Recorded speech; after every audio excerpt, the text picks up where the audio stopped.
West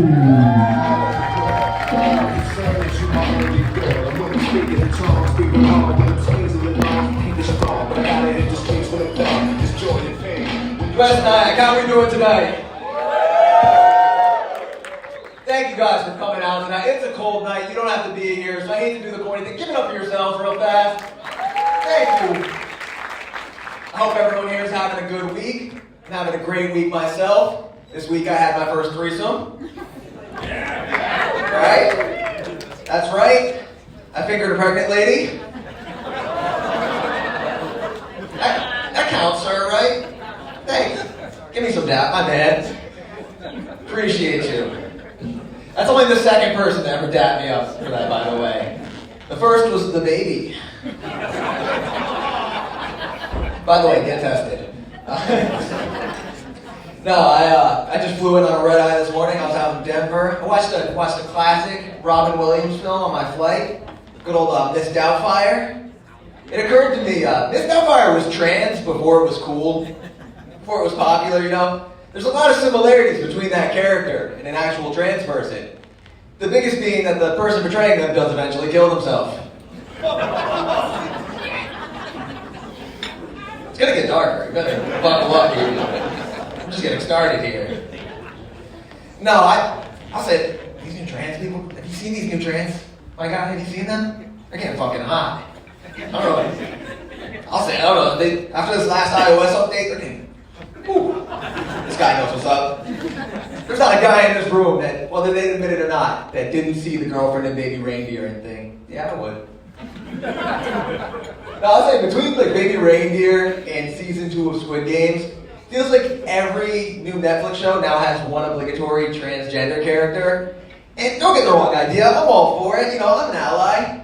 I know you don't believe me after that last joke, but I'm an ally. I'm just saying, like, I'm actually kind of excited to see how they'll start working these characters in when they do potential reboots now. I hope that they get real creative with the show names, you know? Just spitballing here, like Two Broke Bays. The Young and the Breastless.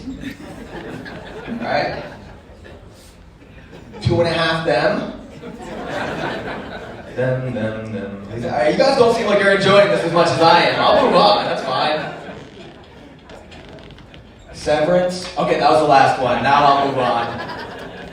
No, honestly, I just get satisfaction in knowing that my father, along with a bunch of other older Italian men, are watching Netflix these days and just absolutely losing their shit.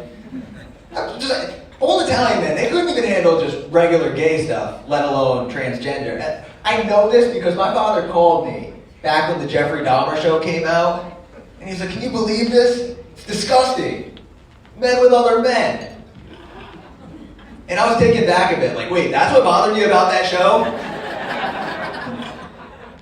It's a weird line to draw there. I am realizing in real time, I should probably say just Dahmer, not the Jeffrey Dahmer show. That sounds like a variety show hosted by Jeffrey Dahmer. He's like, today on the Jeffrey Dahmer show, we're gonna learn how to deep fry some cock. Like I said before, I was out in Denver, out in Colorado. I visited my cousin Sean, and this was kind of crazy, but my cousin Sean, he used to babysit Dakota Johnson, that actress whose breakout role was in the movie 50 Shades of Grey. And my family and I, we used to debate whether this means that he did a great job or quite possibly the worst job of all time.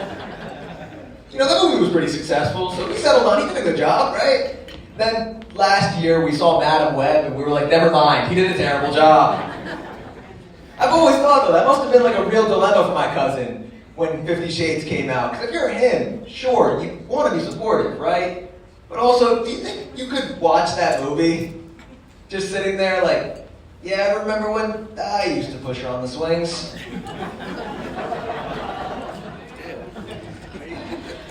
If you think I'm going to jerk off to this now, I am, but I'm not going to be proud of it. Now, I will say this personally, it used to bug me when I'd see people walking around reading 50 Shades in public. So they can do that, but I get caught watching porn at the park one time and I get banned? Huh? It's a joke, guys. I'm kidding. You really pulled back with that. I'm kidding. I never got caught. I'm not allowed at the park, but that's for other reasons. And my defense, they didn't want me to pull it out. Why'd they call it a gender reveal party? Am I right?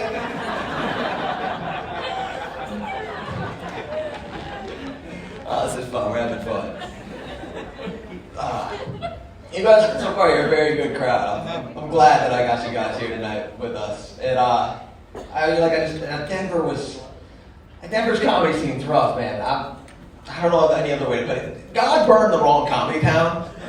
I guess is what I'm getting at. I heard it. Ooh, you guys big fans of Denver here in West Nyack? I said God burned the wrong comedy town. You're acting like I said God burned the wrong Palisades.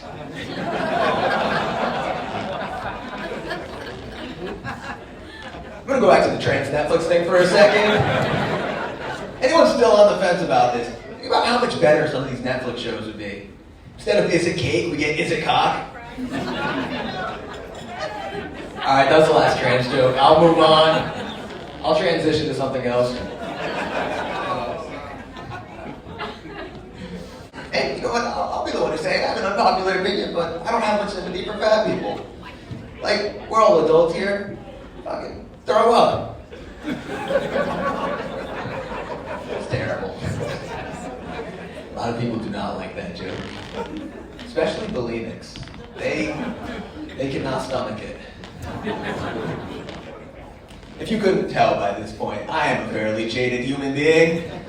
I think my father's a big part of the reason for this. In hindsight, I think my father's a big part of the reason why I do stand-up. Not that he was super encouraging or anything like that. More so that he used to watch porn in front of us. That's enough to make anyone start seeking an alternative source of validation. Yeah, you know, most kids growing up, they watch Friday Night Smackdown with their father. Not us. We were watching Monday Night Raw. Luckily, I was at a very solid stepfather in my life. He's actually here tonight. John, think about it. Stepfathers don't get enough love. They don't. However, that being said, I do have one dig on John. John, I love him. He's the definition of a man that overshares. Like, I'll never forget the year he was coaching our Pee Wee football team. One practice, some of the kids on our team are fearful of getting tackled. When John goes, "Come on, I can take a piercing through the tip of my dick, but you guys can't take a hit with a helmet and pads on?"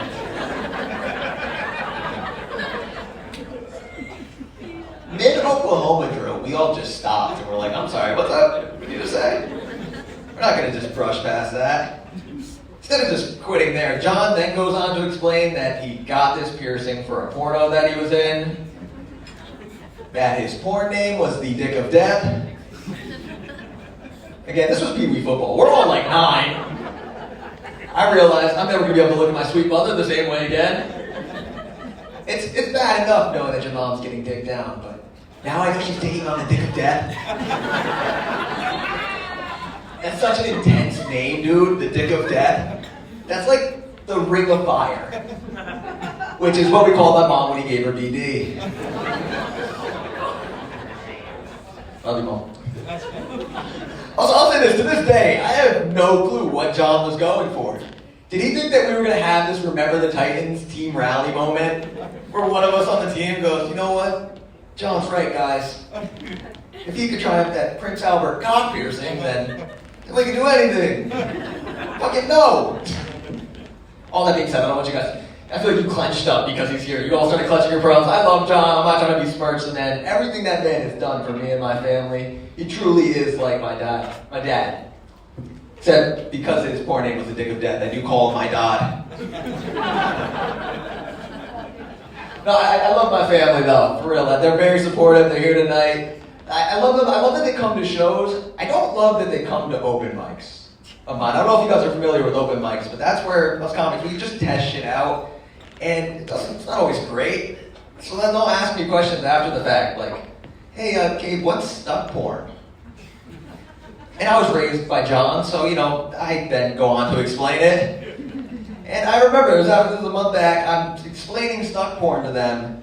When during this, well, actually more so just explaining it to my mom, because obviously, you know, John knows what's up. John knows what's hot in these streets. But I'm explaining stuck porn when they ask me if I know what a vajankle is. I hear someone's familiar there. said, I wasn't. I said, no, what's a vajankle? And they tell me Google it. The rest of you, do you guys know what a vajankle is? All right, this is what we call Gabe's favorite part of the show. A vajankle is this new type of pocket pussy that is now on the market.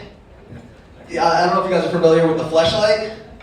That was the way of the old. The vajankle's the way of the new.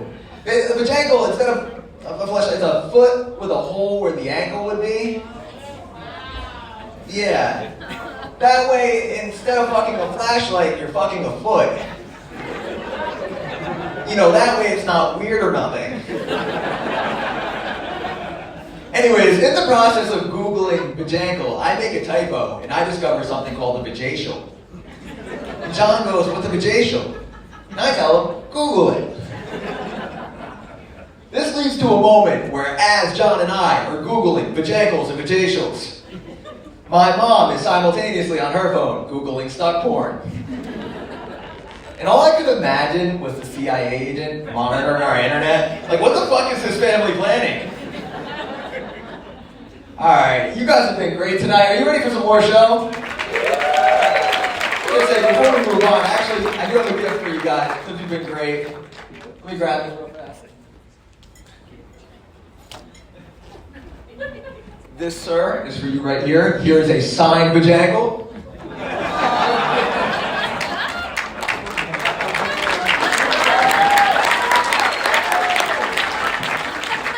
I'm not gonna lie, the other two over here looked a little bit disappointed. Don't worry, I did not leave you out.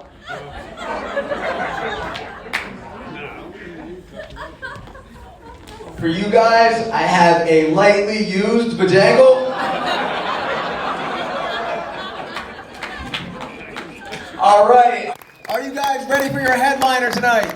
Yeah! I need you to get louder than that. Are you ready for your headliner for tonight? Woo! This man has 4 Emmys. He is a regular on the Howard Stern Show. Give it up for the legendary Greg Fitzsimmons.